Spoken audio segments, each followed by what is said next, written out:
द्रवंती नदियों का मध्यवर्ती भाग देवताओं का बसाया ब्रह्मावर्त देश है। ये दोनों पंचाल शूरसेन अर्थात मथुरा से ब्रह्मर्षि देश तुम्हारे पढ़ने वाला। यह दोनों पांचाल शूरसेन अर्थात मथुरा ये ब्रह्मर्षि देश हैं जो ब्रह्मावर्त से कुछ कम महत्व के हैं।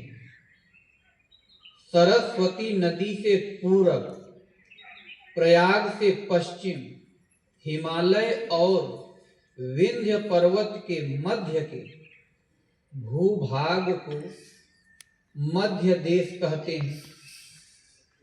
पूर्वी समुद्र से पश्चिमी समुद्र पर्यंत हिमालय और विंध्य के मध्यवर्ती क्षेत्र को पंडितों ने आर्यावर्त कहा है।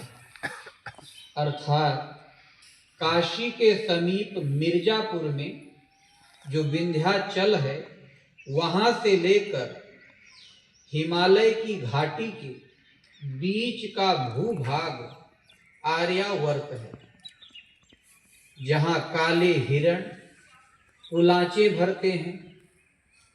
यह यज्ञ योग्य प्रदेश है। इससे भिन्न बंगाल, मद्रास, कलिंग इत्यादि मलेच्छ देश अधम अभागों का देश है।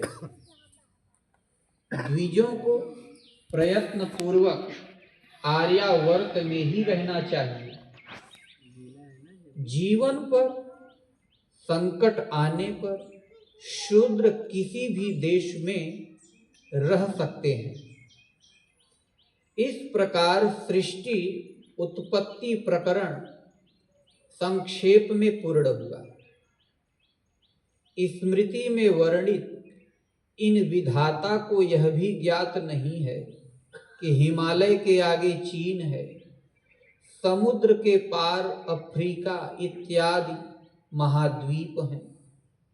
मृग के अतिरिक्त कंगारू इत्यादि जीव भी सृष्टि में हैं। मात्र ऊपर युक्त वर्णन कर उन्होंने यह घोषित कर दिया कि सृष्टि प्रकरण पूर्ण हुआ। जहां तक यह लोग पैदल यात्रा उस युग में कर सकते थे, वहां तक का वर्णन इन स्मृतियों में पाया जाता है। क्या इतनी ही सृष्टि है जितना कि इन स्मृतियों में वर्णित है? सृष्टि का ऐसा ही विवरण कवि कुलगुरु कालिदास के महाकाव्य रघुवंश में भी देखने को मिलता है। महाराजा रघु त्रिलोक विजय अभियान में निकले तो आसाम की ओर गए, वहां विजय प्राप्त की। वहां के पेड़ पौधों का वर्णन मिलता है। वहां से वे बंगाल, उड़ीसा होते हुए मद्रास से आ गए, जहां काली मिर्च और काजू के वृक्षों का उल्लेख है। तत्पश्चात गुजरात, कच्छ, राजस्थान का मरुस्थल, सिंधु नदी पार करते वे कश्मीर और बद्रीनाथ के उत्तुंग पर्वत शिखरों पर चढ़ गए। वहां की जनता ने देखा कि शाल वृक्षों के छिलके बहुत ऊंचाई पर रघु की हाथियों की रगड़ से छिल गए थे। वे हाथी ऐरावत नस्ल के जो थे।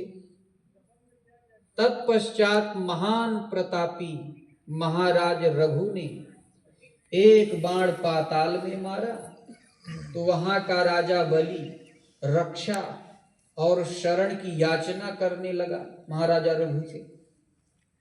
एक बाण उन्होंने ऊपर की ओर मारा तो इंद्र ने हाथ जोड़ लिया। इस प्रकार त्रिलोक विजय कर उन्होंने खड्ग रख दिया। 6 महीने पश्चात त्रिलोक विजय अभियान में कैदी राजाओं को जब मुक्त किया गया तो इतने राजाओं ने रघु के चरणों में प्रणाम किया और उनके मस्तक के चंदन के घर्षण से रघु के पैरों की अंगुलियां गोरी हो गईं। प्रतीत होता है रघु का रंग श्याम था। इस प्रकार त्रिलोक विजय पूर्ण हुआ। रघुवंश महाकाव्य और मनु स्मृति का सृष्टि प्रकरण इतना ही है। सभी इस